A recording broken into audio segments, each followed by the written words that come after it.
Wells Fargo presents one of the surest ways to grow your money.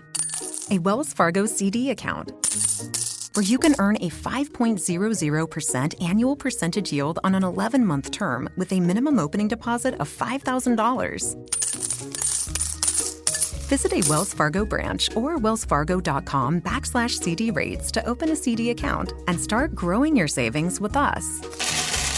Wells Fargo Bank, N.A., member FDIC. Hello, saver.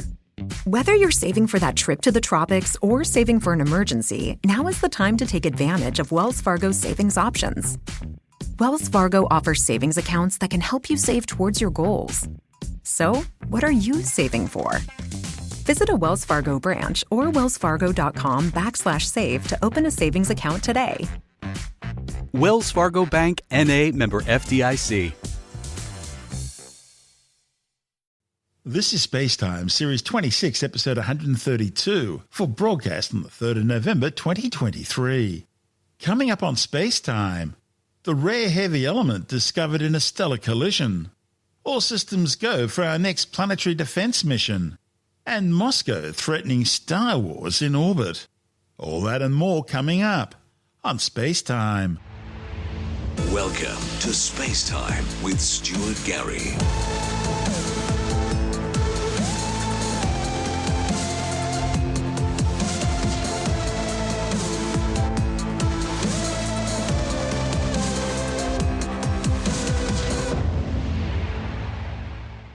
Astronomers have detected the rare heavy element Tellurium being produced in a kilonova collision between a pair of neutron stars. The findings, reported in the journal Nature, were made by teams using an array of NASA's spaceborne telescopes, including the Webb Infrared Observatory, the Fermi Gamma Ray Space Telescope, and the Swift Observatory. Astronomers observed an exceptionally bright gamma-ray burst, catalogued as GAB 230307A, was caused by the merger of a pair of superdense neutron stars. During this massive explosion, known as a kilonova, Webb also helped scientists detect the chemical element tellurium in the explosion's aftermath. Whereas a supernova occurs when a large star explodes at the end of its life, a kilonova is an explosion produced by a neutron star merging with either another neutron star or with a black hole. Other elements near tellurium on the periodic table, things like iodine, which is needed for life on Earth, are also likely to be present in the kilonova's ejected material.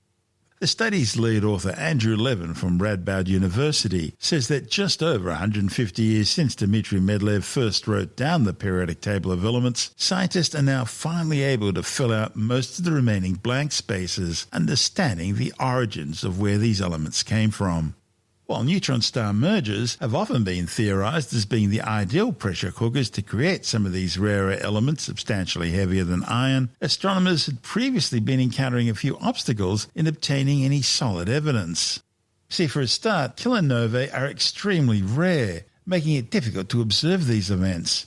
Short gamma-ray bursts, traditionally thought to be those lasting less than about 2 seconds, can be byproducts of these infrequent merger episodes.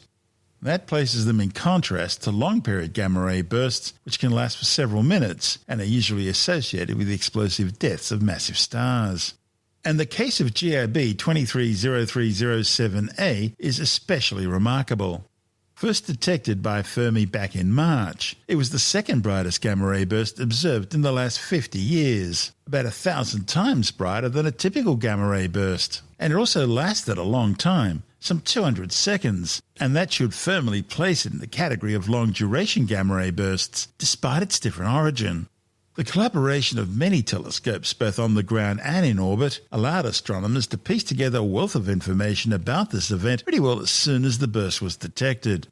After that first detection, an intense series of observations from the ground and in space swung into action, pinpointing the source on the sky and tracking how the brightness changed. These observations in the gamma-ray, X-ray, optical, infrared and radio showed that the optical infrared counterpart was faint, evolved quickly and became very red, all the hallmarks of a kilonova. This type of explosion is very rapid, with the material expanding quickly. As the whole cloud expands, the material cools off quickly and the peak of its light becomes visible in the infrared range, but then becomes redder on timescales of days and weeks. An important contribution to the observations were made by NASA's Webb Space Telescope. Its near-infrared camera and near-infrared spectrograph were used to study this tumultuous event from space. Webb spectrograph produced a spectrum of broad lines that showed material being ejected at high speeds, and one feature stood out really clearly: the spectral lines emitted by Tellurium, an element rarer than platinum here on Earth.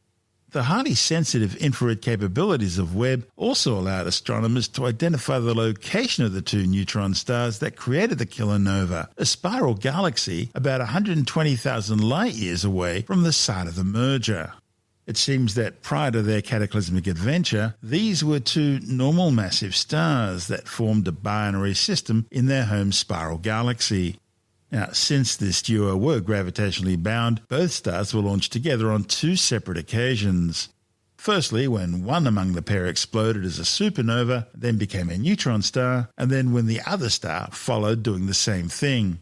The two supernova explosions flung the pair further and further away from their host galaxy. But the two stars remained in a binary system, even though they travelled approximately the equivalent of the Milky Way's diameter before finally merging into a single object 100 million years later. This is SpaceTime.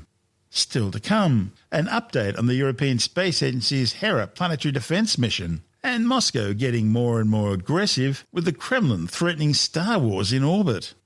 All that and more still to come on SpaceTime.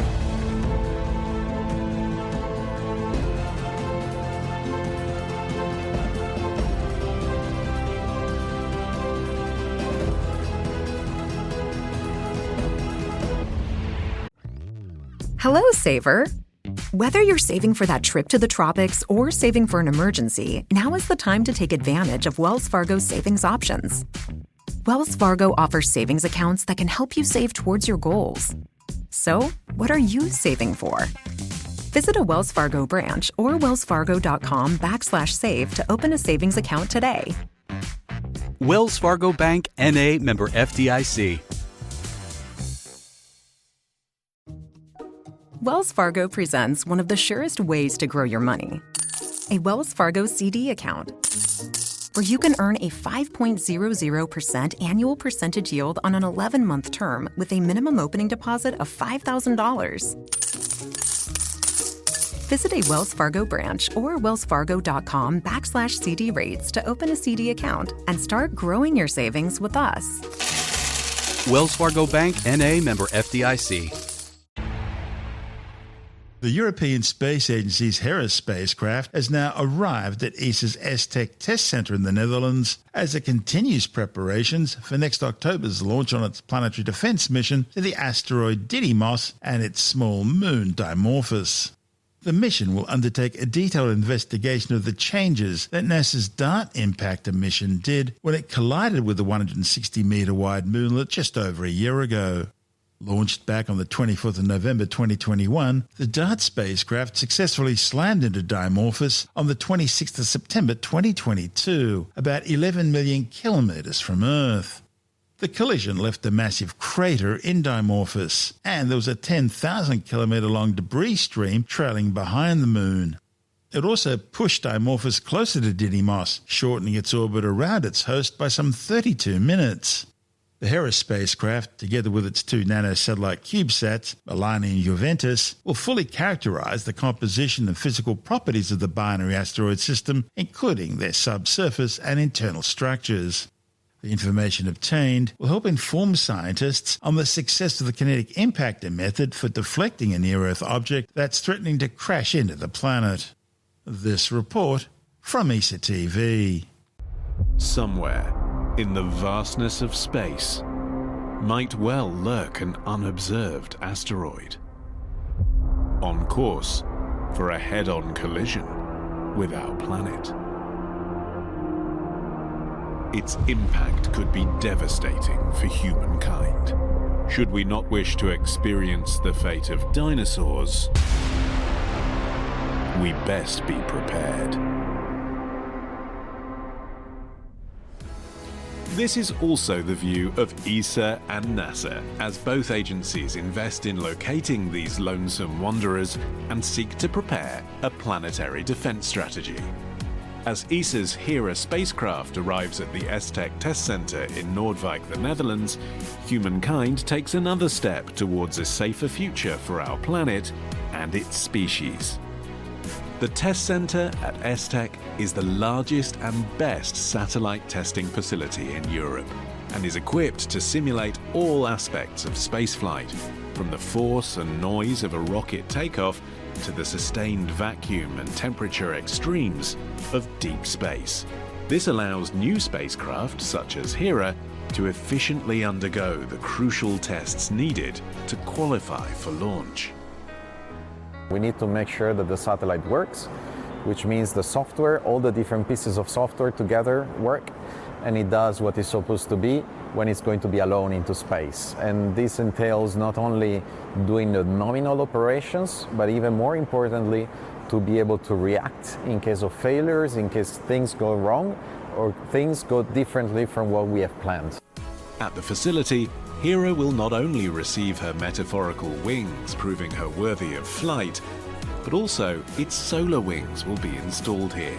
Finally, the spacecraft will be ready to meet its tight October 2024 launch window in order to make its appointment with the binary asteroid system Didymos and Dimorphos. The Hera spacecraft is part of a larger program. Only a year ago, NASA's DART mission successfully impacted on Dimorphos, shifting the celestial body's orbit as planned. Now, Hera will survey the aftermath and the asteroid up close to help turn this grand experiment into a well-understood and potentially repeatable planetary defense technique. One of the interesting aspects of Hera is that for the first time we bring two CubeSats with us.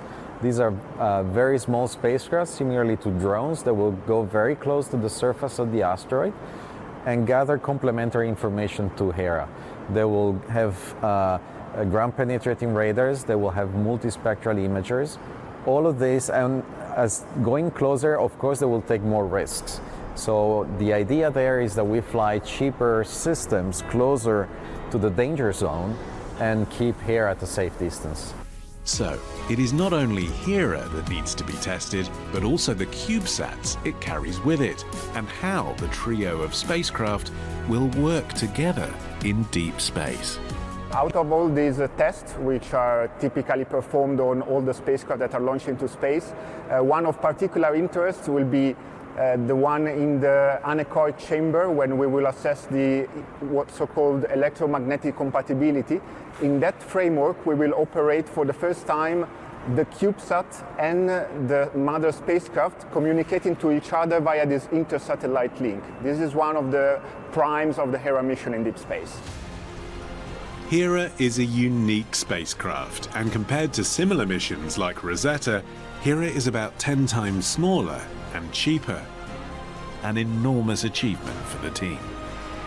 Soon, Hera will leave ESTEC and be fully ready to take on the vastness of space and explore Dimorphos, teaching humankind about strategies how to defend itself against the asteroid that could end it all.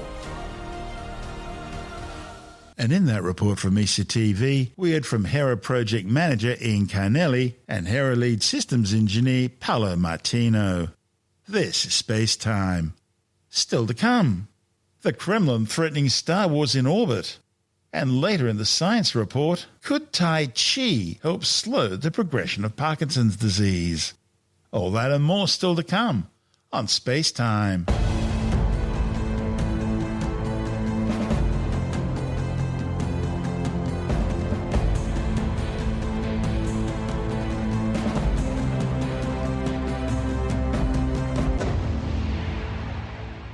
As Moscow continues its war against Ukraine, the Kremlin's also continuing to ratchet up its threats against the West.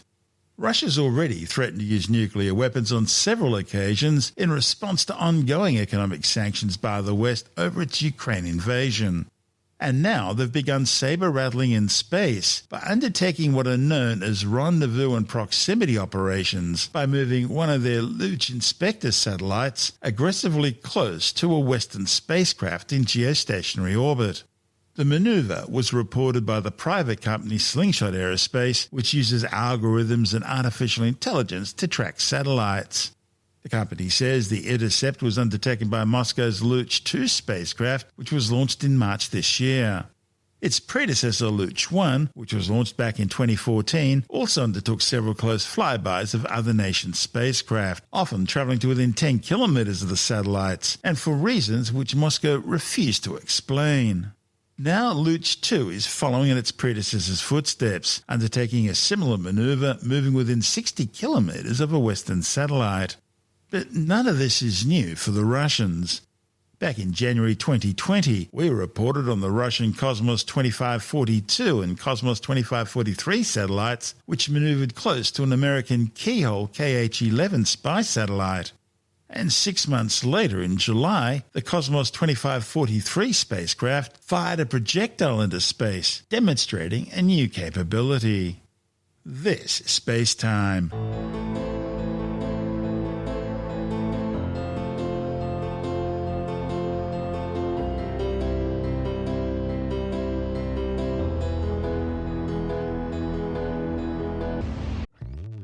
Hello, Saver. Whether you're saving for that trip to the tropics or saving for an emergency, now is the time to take advantage of Wells Fargo's savings options. Wells Fargo offers savings accounts that can help you save towards your goals. So, what are you saving for? Visit a Wells Fargo branch or wellsfargo.com/save to open a savings account today. Wells Fargo Bank, N.A., member FDIC. And time now to take another brief look at some of the other stories making news in science this week with a science report. New researchers found that Tai Chi, the ancient Chinese martial art that involves sequences of very slow controlled movements, could slow the progression of Parkinson's disease. Parkinson's disease is a progressive neurodegenerative disorder that causes tremors and restricts movement. To investigate the potential benefits of Tai Chi for patients, researchers followed the disease's progression over 5 years in 147 patients who took Tai Chi classes twice a week and 187 patients who didn't. The researchers say that at every monitoring point, disease progression was slower among Tai Chi patients compared to those who did not participate in the classes and were more likely to need increases in their medication to manage their symptoms. The findings, reported in the Journal of Neurology, Neurosurgery and Psychiatry, cannot prove that Tai Chi classes slowed the disease's progression. However, it does show that the practice should at least be considered for people with Parkinson's. A new study has found that lead exposure is likely to blame for 5.5 million adult deaths from heart disease each year, and also for a loss of 765 million IQ points in kids under 5 globally every year. The findings, reported in the Lancet Medical Journal, suggest that up to 95% of those effects were found in low and middle income countries, with the affected children losing an average of 5.9 IQ points before they reach the age of 5. Researchers say these health effects are similar to the dangers of both outdoor and indoor air pollution combined, and 3 times worse than the effects of drinking unsafe water, having poor sanitation, and incorrect hand washing. Additionally, they estimate that the global cost of lead exposure annually could be over $9.3 trillion, equivalent to 7% of global GDP. A bit of good news now, and a new study claims that getting just 20 to 25 minutes of exercise every day may be enough to offset the heightened risk of death from highly sedentary lifestyles in people over the age of 50. A report in the British Journal of Sports Medicine analysed 2 years of activity tracker data from almost 12,000 people aged 50 or over. They found that being sedentary for more than 12 hours a day was associated with a 38% heightened risk of death, but only for those undertaking less than 22 minutes of daily moderate to vigorous physical activity. Have you ever noticed that when people talk about ghosts and ghouls and hauntings and things like that, it usually involves spirits from a long time ago? usually from something ancient, medieval, or at least from Tudor, Elizabethan or Victorian times. Tim Mendham from Australian Skeptics points out you seldom hear about the ghost of some Fonzie-like greaser who croaked in the 1950s. Why are there no new ghosts is the problem. Because people talk about ghosts and buildings being haunted, and you can hardly find a pub in England which doesn't have its own ghost. Also, you can't actually hard to find a museum in America which doesn't have a ghost, which is interesting. The trouble is they don't have new ghosts. Yeah, they're all from the Middle Ages or 300 years ago or something like that. Yeah, or Victorian times. As someone pointed out, they don't know of any ghost beyond World War II. Where is the bikie ghost? Where is the person in a bad suit from the 80s ghost? The safari Where are all these people ghosts? There are always people in Victorian clothes or diaphanous gear and something and looking a bit strange, and the person's been wandering the halls of this castle for 5,000 years. Where are the new ghosts? And it's a question that people are asking for. People are still dying. Shouldn't there be modern ghosts? And I'm trying to think of some. I'm also trying to think of why there are not many animal ghosts. So have you reached a resolution on this? One of the suggestions is that who's going to be scarier? If you're going to have a ghost, you might as well have something who was a person who was stoned to death as a witch in the 1600s, or someone from the 1970s who was just stoned and fell out a window. Obviously, the old person is going to be the older, that a witch or ghost is going to be a more effective tool for scaring people. That's Tim Mendham from Australian Skeptics.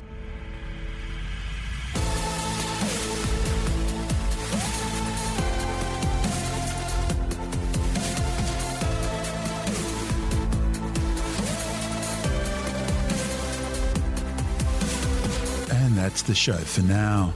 SpaceTime is available every Monday, Wednesday and Friday through Apple Podcasts, iTunes, Stitcher, Google Podcast, Pocket Casts, Spotify, Acast, Amazon Music, Bytes.com, SoundCloud, YouTube, your favourite podcast download provider, and from spacetimewithstuartgary.com. SpaceTime's also broadcast through the National Science Foundation on Science Zone Radio and on both iHeartRadio and TuneIn Radio. And you can help to support our show by visiting the SpaceTime store for a range of promotional merchandising goodies, or by becoming a SpaceTime patron, which gives you access to triple-episode commercial-free versions of the show, as well as lots of bonus audio content which doesn't go to air, access to our exclusive Facebook group, and other rewards. Just go to spacetimewithstuartgary.com for full details. And if you want more space time, please check out our blog, where you'll find all the stuff we couldn't fit in the show, as well as heaps of images, news stories, loads of videos, and things on the web I find interesting or amusing. Just go to spacetimewithstuartgary.tumblr.com. That's all one word, and that's Tumblr without the E. You can also follow us through @StuartGary on Twitter, @SpaceTimeWithStuartGary on Instagram, through our SpaceTime YouTube channel, and on Facebook, just go to facebook.com/SpaceTime with Stuart Gary. You've been listening to SpaceTime with Stuart Gary. This has been another quality podcast production from Bytes.com. Hello, Saver. Whether you're saving for that trip to the tropics or saving for an emergency, now is the time to take advantage of Wells Fargo's savings options. Wells Fargo offers savings accounts that can help you save towards your goals. So, what are you saving for? Visit a Wells Fargo branch or wellsfargo.com/save to open a savings account today. Wells Fargo Bank, N.A., member FDIC.